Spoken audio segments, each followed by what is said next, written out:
اما بعد فاعوذ باللہ من الشیطان الرجیم بسم اللہ الرحمن الرحیم۔ حاضرین مجلس، جیسا کہ آپ کو معلوم ہے کہ سلسلہ خطابات کا پیر صاحب کے حکم سے جاری ہے۔ آج اس سلسلے میں پیر صاحب نے میری ڈیوٹی لگائی۔ آج ہم یہاں پہ میں یہاں پہ جو بیان کرتا ہوں وہ میرا وہ علم ہے جو میں نے ابھی تک حاصل کیا ہوگا، یا جو کتابیں میں نے پڑھی، یا جو علماء کی صحبت سے مجھے سیکھنے کو ملا، تو اس حوالے سے میری گزارشات بہت مختصر سی اور اتنی پیچیدہ تو نہیں ہوتی، لیکن وہ سننے والے کے لیے تھوڑا سا اس لیے پیچیدہ لگتی ہے کہ وہ روایتی انداز سے تھوڑا ہٹتی ہوتی ہے، لیکن ہوتی بہت آسان ہے۔ ہم اسلام کو اس طریقے سے بیان کرنے کی کوشش کرتے ہیں کہ وہ ہماری زندگی میں قابل عمل ہو، تاکہ اس اسلام جو ہمارے لیے ایک سادہ آسان اسلام نبی صلی اللہ علیہ وسلم نے ہمارے لیے بیان کیا اور ہمارے لیے مخصوص کیا اور ہمارے لیے پسند فرمایا، وہ آپ تک اس آسانی سے پہنچایا جائے تاکہ اس پہ عمل کرنے میں ہمیں کوئی مشکل کا سامنا نہ کرنا پڑے۔ اسی ضمن میں آج ایک آیت پیش کروں گا اور اس کے بعد اس کو تھوڑا سا ایلیبریٹ کریں گے اور سمجھنے کی کوشش کریں گے کہ اس آیت کریمہ میں اللہ تعالیٰ ہم سے کیا فرماتے ہیں۔ اللہ تعالیٰ فرماتے ہیں قرآن کریم میں، وَمَا خَلَقْتُ الْجِنَّ وَالْإِنسَ إِلَّا لِيَعْبُدُونِ، کہ میں نے جنوں اور انسانوں کو اس لیے پیدا کیا کہ وہ میری بندگی کرے۔ اس کا ترجمہ اس طرح بھی کر سکتے ہیں کہ میں نے جنوں اور انسانوں کو اپنی عبادت کے لیے پیدا کیا۔ آج ہم یہ سمجھیں گے کہ یہ جو عبادت ہے اس سے کیا مراد ہے، اور ہماری تخلیق کا مقصد جو اللہ تعالیٰ نے یہاں بیان کیا ہے وہ کون سے ایسے اعمال ہوں گے جن کو کرنے کی بنیاد پر ہمارے اس تخلیقی منصوبے کو جو اللہ نے پیش کیا وہ پورا ہوگا۔ اس کے لیے ہمیں بہت سی چیزیں سمجھنے کی ضرورت ہوگی۔ سب سے پہلے یہ آیت ہے کہ وَمَا خَلَقْتُ الْجِنَّ وَالْإِنسَ إِلَّا لِيَعْبُدُونِ، میں نے جنوں اور انسانوں کو اپنی بندگی یا اپنی عبادت کے لیے پیدا کیا۔ عبادت کیا چیز ہے؟ جب اس آیت کو ہم بیان کرتے ہیں تو سب سے پہلے ہمارے ذہن میں یہ آتا ہے کہ جس چیز کے لیے ہم پیدا کیے گئے ہیں وہ عبادت ہے۔ اب عبادت کا مطلب کیا ہے پہلے ہم یہ سمجھیں گے۔ عبادت لفظ عربی کا ایک لفظ ہے عبد، اس سے مشتق ہے، اس سے نکلا ہوا لفظ ہے عبادت۔ عبد کس کو کہتے ہیں؟ جس طرح کچھ لوگوں کا نام ہوتا ہے عبد الرحمان، مطلب رحمان کا بندہ۔ جب ہم کلمہ پڑھتے ہیں اس میں کہتے ہیں کہ عبدہ و رسولہ، کہ نبی صلی اللہ علیہ وسلم اللہ کے بندے اور رسول ہیں۔ اس کا مطلب یہ ہے کہ عبد کا مطلب یہ ہے کہ بندہ ایک فزیکل سٹرکچر کا نام نہیں ہے۔ فزیکل سٹرکچر میں انسان ہوں، میرا فزیکل سٹرکچر جو ہے وہ میں انسان کہلواؤں گا۔ میں عبد یا بندہ تب بنوں گا جب میں اپنے آقا کے حکم کے مطابق اپنی زندگی گزاروں۔ سبحان اللہ، اس کو کہتے ہیں عبد۔ مطلب جب رسول اللہ صلی اللہ علیہ وسلم کے بارے میں یہ بیان کرتے ہیں کہ آپ اللہ کے رسول اور بندے ہیں، بندے کا مطلب یہ ہے کہ نبی صلی اللہ علیہ وسلم اللہ کے احکامات کے مطابق زندگی گزارنے والے ہیں۔ عبد الرحمان کا مطلب یہ ہوگا کہ رحمان کا بندہ، رحمان کا غلام۔ اگر بندے کو ہم اور آسان کر لیں تو اس کا مطلب ہے غلام، کہ اللہ کا غلام، رحمان کا غلام۔ اب اللہ کا جو غلام ہوگا وہ اپنی ساری عاجزی، اپنی ساری انکساری آخری حد تک اللہ کے لیے اور اللہ کے سامنے وہ بیان کرے گا۔ انکساری کا اظہار کرے گا تو اللہ کے سامنے کرے گا، عاجزی کا اظہار کرے گا تو اللہ کے سامنے کرے گا۔ اب جب کہ ایک غلام ہے اپنے آقا کا، عمومی طور پہ جب جہالت کا دور تھا آقا صلی اللہ علیہ وسلم سے پہلے، تب غلام خریدا کرتے تھے۔ آقا ہوتا تھا اور ایک غلام ہوتا تھا۔ جو آقا کسی بازار سے کسی غلام کو خرید لاتا تھا تو اس غلام کی مرضی، اس غلام کی سوچ اس غلام کی فکر اپنی نہیں ہوتی تھی، وہ اس مالک جس نے اس کو خریدا ہے وہ اسی کی ہوتی تھی، اسی کی مرضی کے تابع وہ بندہ، وہ غلام اپنے مالک کے تابع زندگی گزارتا تھا، جو مالک اس کا حکم کرتا تھا وہ غلام اسی طریقے سے عمل کرتا تھا۔ اسی لیے عبادت کا مطلب یہ ہوتا ہے کہ ہم ایک معبود کے سامنے اس طریقے سے سرنڈر کریں کہ وہ جو احکام ہمیں ہماری زندگی کو آزمائش سے گزارنے کے لیے جو احکام اس نے ہم سے صادر کیے ہیں یا جو احکام ہمارے لیے بیان کیے ہیں، جو اتارے ہیں، ہم اس کو اسی طریقے سے عمل کریں جس طریقے سے ہمارا معبود چاہتا ہے۔ اس کو کہتے ہیں عبادت۔ عبادت کا ایک مطلب یہ بھی ہے، جس طرح ہم آئے ہیں نماز کے لیے، ایک عبادت کا پہلو نماز بھی ہے، ایک عبادت کا پہلو روزہ بھی ہے، حج بھی ہے، زکات بھی ہے، لیکن یہ سارے جو عبادت کے پہلو ہیں یہ حقوق اللہ کے ذمن میں آتے ہیں، اللہ کے حقوق۔ اور اللہ کے حقوق اللہ تعالیٰ اپنی مرضی سے، اپنے رحم اور کرم سے معاف بھی کر دے گا۔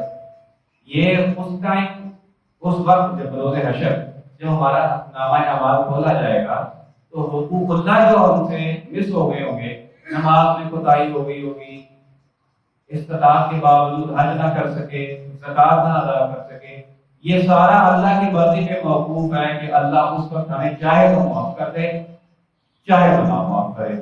لیکن جس طریقے سے آقا کریم صلی اللہ علیہ وآلہ وسلم نے ہمیں اللہ کا تعارف کروایا ہے کہ وہ ستار ہے، غفار ہے، رحیم ہے، کریم ہے، مہربان ہے، شفیق ہے، اور 70 سے زیادہ ماؤں سے زیادہ پیار کرنے والا ہے، تو ہم یہ یقین کر سکتے ہیں کہ حقوق اللہ کے ضمن میں اگر ہم سے کوئی غلطی ہوئی ہوگی، ہم سے کوئی کوتاہی ہوئی ہوگی، اور یقیناً ہوتی ہے، وہ اللہ ہمیں معاف کر دے گا۔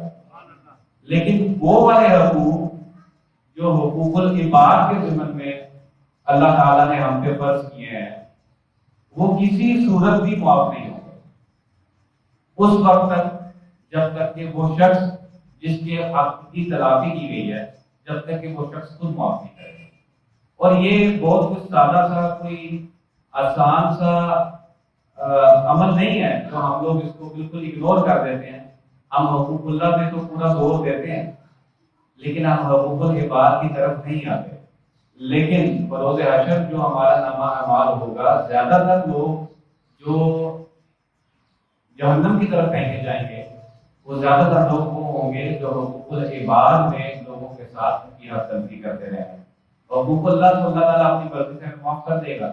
ہمارا زیادہ فوکس دونوں پہ ہونا چاہیے، لیکن ہمیں اس چیز کی زیادہ فکر کرنی چاہیے جس کی بنیاد پہ ہمیں جنت یا جہنم کا فیصلہ کیا جا رہا ہے۔ اللہ تعالیٰ نے انسان کو فضول میں اس دنیا میں نہیں بھیجا۔ اللہ تعالیٰ کا کوئی بھی عمل بیکار نہیں ہے۔ اللہ تعالیٰ نے ہمیں اس دنیا میں بھیجا ہے، اس کا ایک منصوبہ ہے جس کو آپ آسان زبان میں تخلیقی منصوبہ کہہ لیں کہ اللہ کی تخلیق کا ایک منصوبہ ہے جو کہ اس منصوبے کو پورا کرنے میں انسان کا ایک میجر کردار ہے۔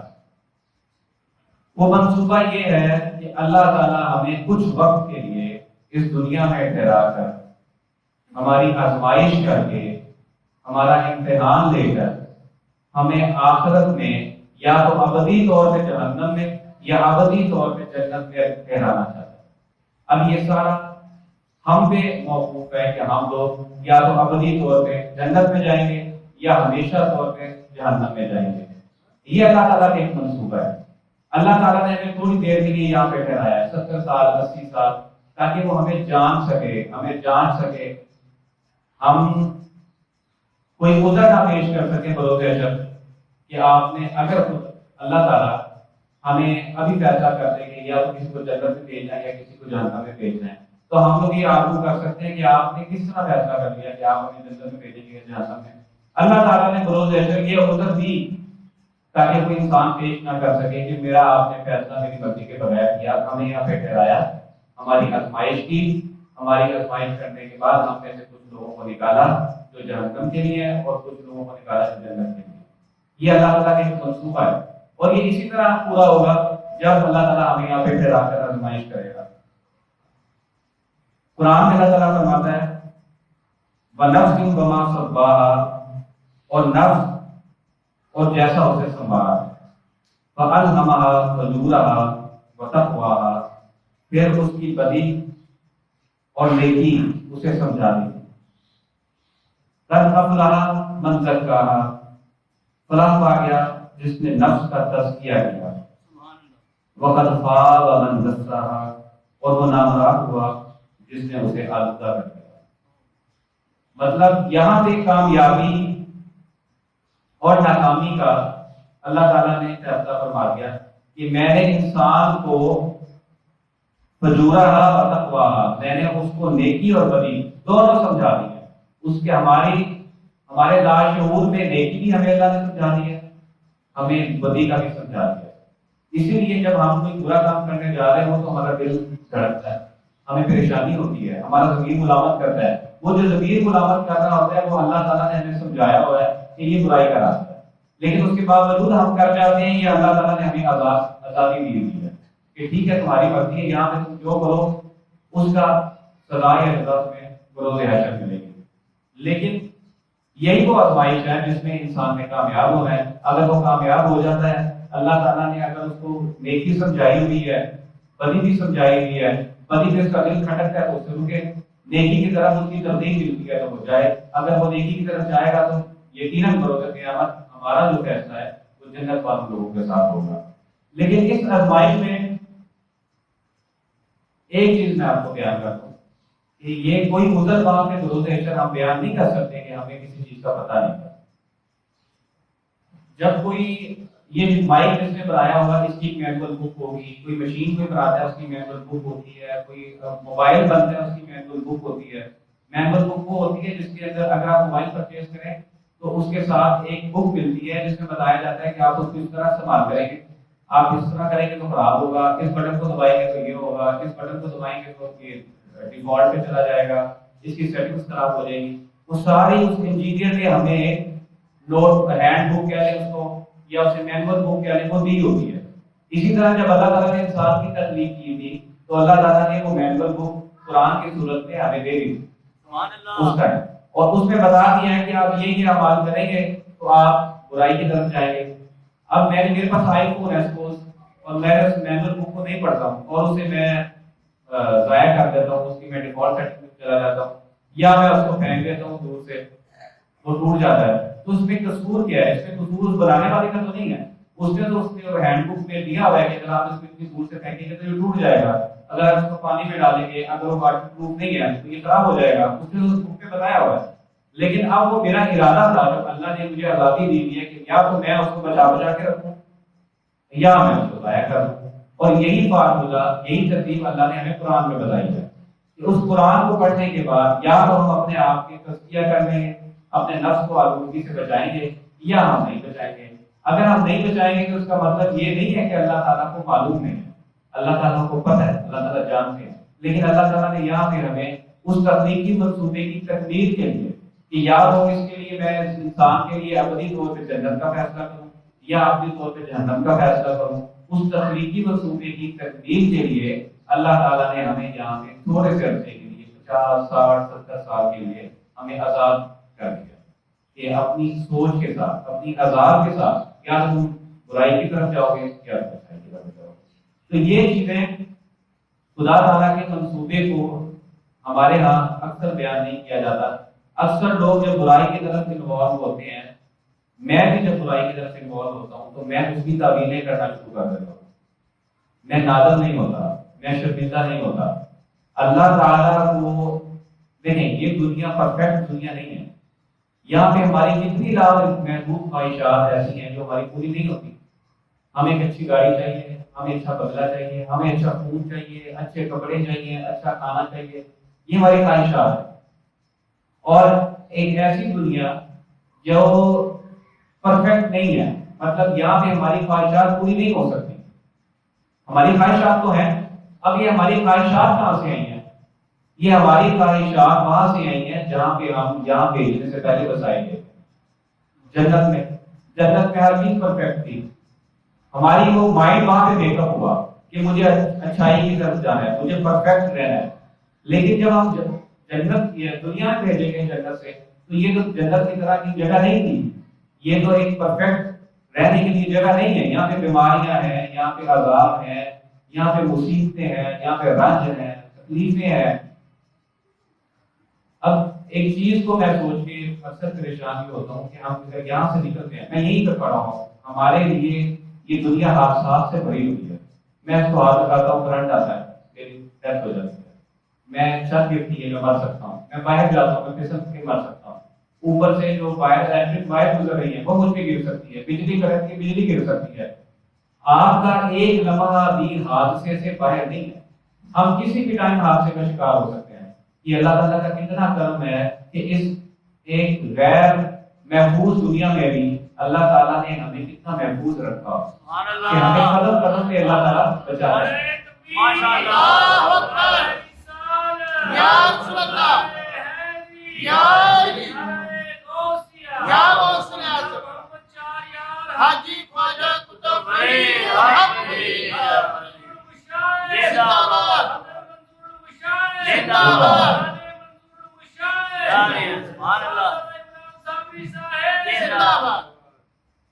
اچھا، اس سے شروع سے میں نے آپ کو ایک آیت بیان کی تھی کہ اللہ تعالیٰ فرماتے ہیں قرآن کریم میں کہ میں نے جنوں اور انسانوں کو اپنی عبادت کے لیے پیدا کیا۔ اس کے بعد میں نے آپ سے یہ کہا تھا کہ عبادت محض رسمی عبادت نہیں ہے، مطلب نماز روزہ حج زکات یہ عبادت ہے، پہلو تو ہے، لیکن عبادت جس لفظ عبد سے نکلا ہے، عبد کا مطلب ہے غلام، اور غلام وہ ہوتا ہے جو اپنے آقا کے ہر حکم کو منع قبول کرے بغیر کسی تعویل کے۔ میں اپنے مرشد کا غلام ہوں، میرے مرشد نے مجھے حکم دیا کہ یہاں پہ جمعے کا آپ نے خطاب کرنا ہے، میں مرشد کو بہت مانتا ہوں، میں بہت ان کی عزت کرتا ہوں، میں حد سے زیادہ ان کو توقیر دیتا ہوں، ان کی شان میں گستاخی برداشت نہیں کر سکتا، میں ان کی بڑی عزت کرتا ہوں، لیکن وہ مجھے کہتے ہیں کہ جمعے کے دن آؤ اور یہاں پہ خطاب کرو، میں کہوں جی میرے پاس ٹائم نہیں ہے۔ وہ میں پیر صاحب کی مانتا نہیں ہوں، میں پیر صاحب کو تو مانتا ہوں لیکن میں پیر صاحب کی نہیں مانتا۔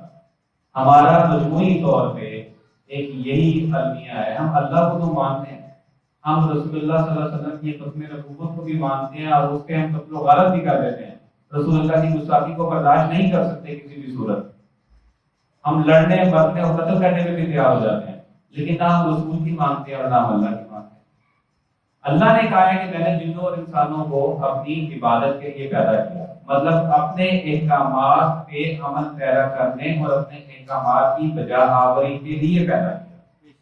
اللہ تعالیٰ کا جو بھی حکم ہوگا اگر ہم اس پہ عمل کریں گے تو وہ ہماری عبادت ہوگی۔ عبادت صرف نماز پڑھنا نہیں ہے، عبادت صرف روزہ رکھنا قرآن پڑھنا نہیں ہے، عبادت دراصل اللہ تعالیٰ کا ہر وہ حکم جو اللہ تعالیٰ نے فرما دیا ہے قرآن میں، اور ہر وہ حکم جو رسول محترم صلی اللہ علیہ وآلہ وسلم نے بتا دیا احادیث میں، اس پہ عمل کرنے کا نام عبادت ہے۔ اب جیسے قرآن میں اللہ تعالیٰ فرماتے ہیں اما السائل فلا تنہر، یہ سوال کرنے والوں کو، بھیک مانگنے والوں کو چھڑکو مت۔ کتنا بڑا حکم ہے کہ جو آپ سے بھیک مانگتا ہے اس کو آپ چھڑکیں گے نہیں، یہ اللہ تعالیٰ قرآن میں فرماتا ہے۔ اب ہمارے پاس کوئی بیکاری آتا ہے، میرے پاس کوئی بیکاری آتا ہے تو مجھے غصہ آتا ہے، میں اسے جھڑکتا ہوں، اس کا مطلب ہے میں اللہ کی عبادت نہیں کر رہا۔ میں عبادت تب کروں گا جب میں اس مانگنے والے کو نہیں جھڑکوں گا اللہ کے حکم کے مطابق۔ یہ قرآن کی سورت کی ایک آیت ہے، اما السائل فلا تنہر، کہ جو بھیک مانگنے والا ہے، جو آپ سے سوال کرنے والا ہے، اس کو جھڑکے نہیں۔ آپ کے پاس کچھ پیسے ہیں آپ اس کو دے دیں، اگر آپ کے پاس نہیں ہے تو آپ اس کو جھڑکیں گے نہیں۔ اگر آپ جھڑکیں گے تو آپ اللہ تعالیٰ کی عبادت نہیں کر رہے، آپ اللہ تعالیٰ کے حکم کی خلاف ورزی کر رہے ہیں۔ اور یہ کیونکہ ڈائریکٹ حقوق العباد سے منسلک بات ہے، یہ قیامت کے دن اگر وہ بیکاری ہمیں معاف کرے گا تو ہم جنت کے مستحق ٹھہریں گے۔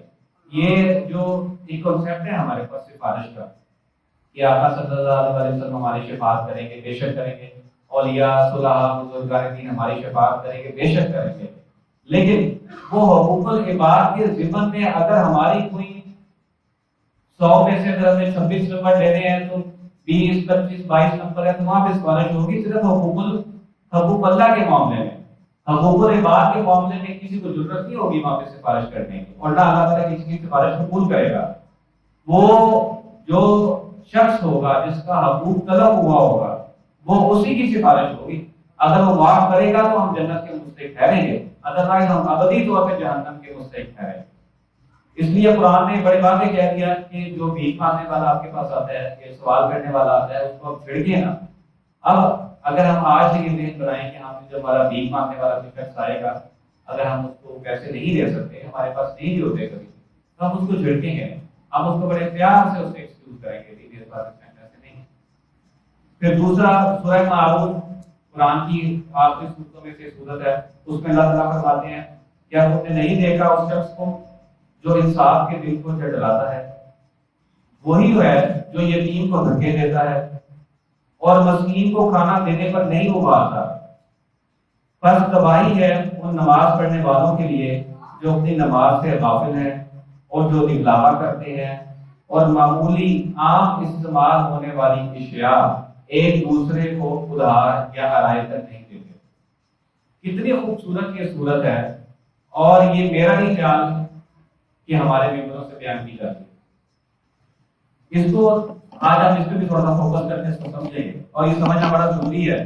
ہم جو عبادت جس چیز کو ہم سمجھ رہے ہیں، بے شک وہ بھی عبادت ہے، لیکن وہ ساری کی ساری حقوق اللہ سے ریلیٹڈ ہے، اور حقوق اللہ سے ریلیٹڈ جو بھی عبادات ہیں وہ اللہ تعالیٰ اپنے فضل کرم سے معاف فرما دے گا.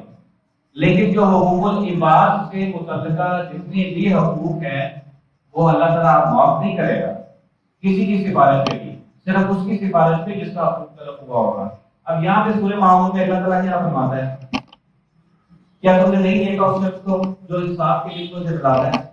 یعنی کچھ لوگ ہمارے یہاں ایسے بھی ہیں جو کہتے ہیں وہ آئے گا کہ دیکھی جائے گی، قبر چکی ہونا دیکھی جائے گی، ساری دنیا کاٹی گئی، اسی کاٹنے سے ہے. یہ بہت بڑی سرکشی ہے. میں گناہ کرتا ہوں اور اس پہ میں تعویل دیتا ہوں کہ فلاں کتنے کرتا ہے، فلاں بولی صاحب تو مدد کرتا ہے، وہ فلاں میر صاحب تو مدد کرتا ہے. یہ تعویل اللہ تعالیٰ کو پسند نہیں ہے. یہ تعویل یہ سرکشی تو شیطان نے کی تھی، جس کی وجہ سے بہتری طور پہ چھٹکارا گیا، اللہ تعالیٰ نے لعنت کی ہے اسے. انسان ہے، انسان کا مادہ ہی نسیان سے نکلا ہے، بھول چوک والا، کہ ہم بھولنے والے لوگ ہیں. اللہ تعالیٰ کو ہم سے یہ اللہ تعالیٰ کو داڑھیوں سے، جبوں سے، کبوں سے کوئی غرض نہیں ہے. شلوار اونچی تھی کہ نہیں تھی، اس سے کوئی غرض نہیں ہے. اللہ تعالیٰ کو غرض ہے انسان کی جبلت سے، سرشت سے، انسان کے نفس سے کہ اس کا نفس پاکیزہ ہے یا آلودہ ہے. انسان کا نفس پاکیزہ تب ہوگا جب اس کے حقوق العباد ٹھیک ہوں گے. ہمارے لوگوں سے متعلقہ حقوق ہیں جب ٹھیک ہوں گے تب انسان کا نفس آلودگی سے پاک ہوگا. ادروائز میں آپ کو بتایا پہلے نہیں کہ حقوق اللہ اپنی مرضی سے معاف کر دے گا، لیکن بروز حشر جو فیصلہ ہونا ہے وہ صرف حقوق اللہ میں نہیں ہونا، حقوق العباد سب سے پہلے ہو گئے وہاں. اور سب سے حقوق العباد میں سب سے پہلے سوال مولانا طارق جمیل صاحب کو اگر آپ سنتے ہیں تو انہوں نے بڑا اچھا واقعہ بیان کیا تھا جو میرے ذہن میں صرف تھوڑا تھوڑا ہے کہ قیامت والے دن حقوق اللہ کے بعد سب سے پہلا سوال بیوی کے ساتھ تعلقات کا ہوگا کہ آپ کی بیوی کے ساتھ تعلقات کیسے تھے؟ کیا آپ لڑتے تھے بیوی سے، مارتے تھے بیوی کو؟ کیا بیوی کے ساتھ آپ کے تعلقات کوئی پیچیدہ تھے؟ سب سے پہلا سوال یہ ہوگا. ہمارے یہاں عمومی طور پہ ہمارے گھروں میں ہماری یہ رواج نہیں ہے، مجھ سمیت ایک میل ڈومینیٹڈ سوسائٹی ہے یہ بیویوں کو ہمیشہ مطلب انڈر پریشر ہی رکھتی ہے. یہ بہت بڑا سوال ہے کہ حقوق اللہ کے بعد جو سوال ہونے ہیں اس میں سب سے پہلا حقوق اللہ میں بیوی سے متعلقہ سوال ہونے ہیں، آپ کا بیوی کے ساتھ کیسا تعلق ہے، اور ہمارا اس بارے میں کوئی غور نہیں ہے. پھر اللہ تعالیٰ فرماتا ہے کہ جو یتیم کو دھکے دیتا ہے کہ تم نے اس شخص کو دیکھا ہے جو روز حشر کو بھی نہیں مانتا، یتیم کو بھی دھکے دیتا ہے اور مسکین کو کھانا بھی نہیں کھلاتا. اور پھر آگے فرماتا ہے کہ تباہی ہے اس نمازی کے لیے. مطلب جو ہی اوپر والے 3 کام کرتا ہے اور وہ نمازیں بھی پڑھتا ہے اس کی نماز قابل قبول نہیں ہے.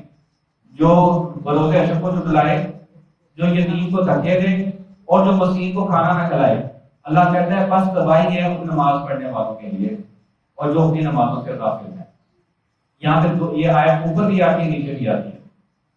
یہ جو 3 کام کرتے ہیں نمازیں پڑھتے ہیں وہ نماز سے غافل ہے. نماز تو آپ کو سکھاتی ہے کہ آپ حقوق العباد کو اچھا کریں.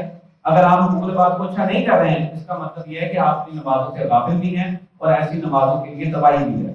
پھر آگے اللہ فرماتا ہے جو اپنی نماز سے غافل ہیں اور جو دکھلاوا کرتے ہیں. ہمارے یہاں کچھ عبادات دکھاوے کے طور پہ بھی ہوتی ہیں. ہم مسجد آتے ہیں تو دکھاوے کے طور پہ آتے ہیں. ہم حج کرتے ہیں دکھاوے کے لیے کرتے ہیں, عمرے دکھاوے کے لیے کرتے ہیں.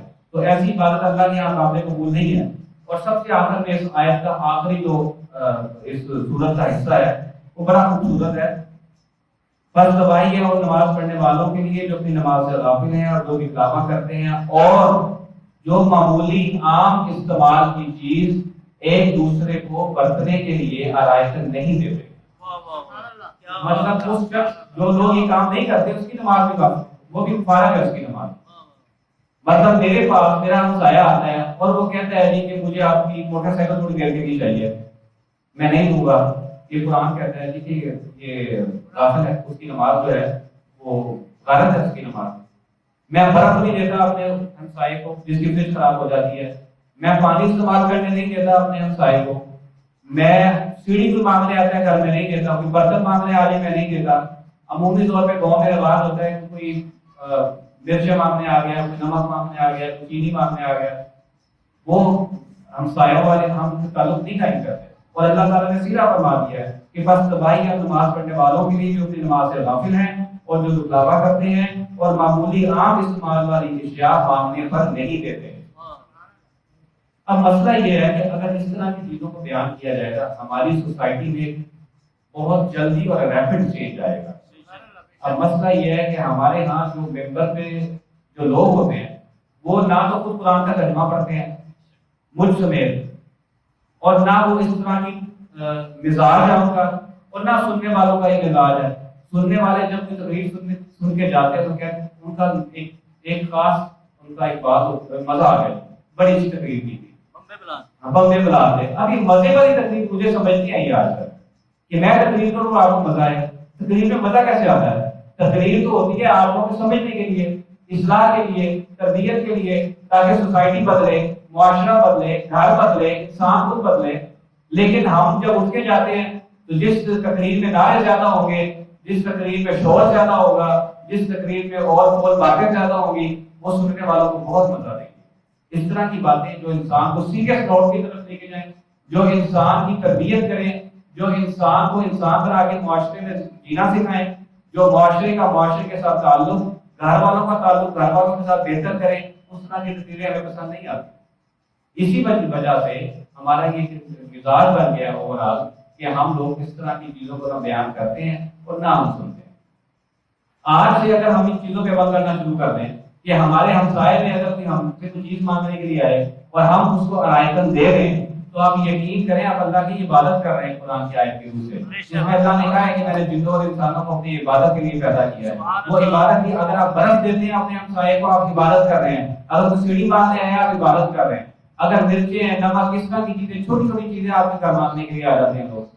کسی کی کوئی چیز خراب ہوتی ہے, گرائنڈر جب خراب ہو گیا کسی کا, وہ کہتا ہے کہ ہم سائیکل لے آؤ, اس لیے نہیں دیتے کہ ٹوٹ جائے گا. اگر آپ نہیں دے رہے ہیں آپ کے پاس ہے تو آپ پہلی بات تو شکر کریں کہ آپ کے پاس ہے, اور آپ کو اس چیز کی کیا شیورٹی ہے کہ آپ نہیں دیں گے اور آپ کا نہیں ٹوٹے گا, ٹوٹ جائے گا. یہ آزما کے دیکھ لینا, اگر کوئی چیز آپ سے مانگنے کے لیے آیا ہے اور آپ نہیں دے رہے وہ چیز آپ سے ضائع ہو جائے گی. ہمارے یہاں اکثر گھروں میں کھانا خراب ہو جاتا ہے, زیادہ بناتے ہیں کھانا خراب ہو جاتا ہے, ہمسائے کو نہیں دیتے. آپ کے ہمسایوں کا حق ہے. نبی صلی اللہ علیہ وسلم نے فرمایا کہ ہمسایوں کے بارے میں اتنی نبی صلی اللہ علیہ وسلم کو تاکید کی گئی. آپ نے فرمایا کہ مجھے ڈر تھا کہیں ان کو وراثت میں حصہ نہ مل جائے. مطلب ہمسائے کا یہ حق ہے, لیکن ہم ہمسایوں کے حقوق سے بالکل نابرابر ہیں مجھ سمیت. اگر ہم لوگ آج سے صرف کسی کو کر لیں, اپنے ہمسائے کے ساتھ تعلق کو اچھا کر لیں, آپ یقین کریں ہماری سوسائٹی کے آدھے سے زیادہ جھگڑے ختم ہو جائیں گے. تو آج کی یہ سادہ سی باتیں تھیں, ٹائم بھی ختم ہو گیا ہے. اگلے ہفتے پھر انشاءاللہ کسی ایک نئی آیت کے ساتھ, کوئی نئی سوچ کے ساتھ آپ کے ساتھ میں حاضر ہوں گا. اللہ آپ کو جزائے خیر دیں. آپ میرے بھی دعا کریں, میں آپ کی دعا کروں. اور وقت پہ آیا کریں 1:15 یہ جو باتیں نا, یہ باتیں آپ کو یا اس مسجد سے کہہ لیں یا مجھ سے کہہ لیں یا کسی اور سننے کے لیے نہیں ملیں. اس کی وجہ یہ ہے کہ لوگوں کے مزاج کچھ ہو رہا ہے. ہم لوگ نور ہیں, حاضر ہیں, ناظر ہیں, بشر ہیں, ہم اس پہ کیسے کرتے رہیں گے اور سوسائٹی میں ایک پین کریٹ کریں گے, سوسائٹی میں عدم برداشت پیدا کر دیں گے، ہم فرقہ واحد پہ چلے جائیں گے، لیکن ایسی باتیں ہیں جو آپ کی سوسائٹی کو پرامن بنائیں، آپس میں اتفاق و اتحاد سے رہنے کا درس دیں، ایسی باتیں صرف شاید آپ اسی پلیٹ فارم سے ملیں گی۔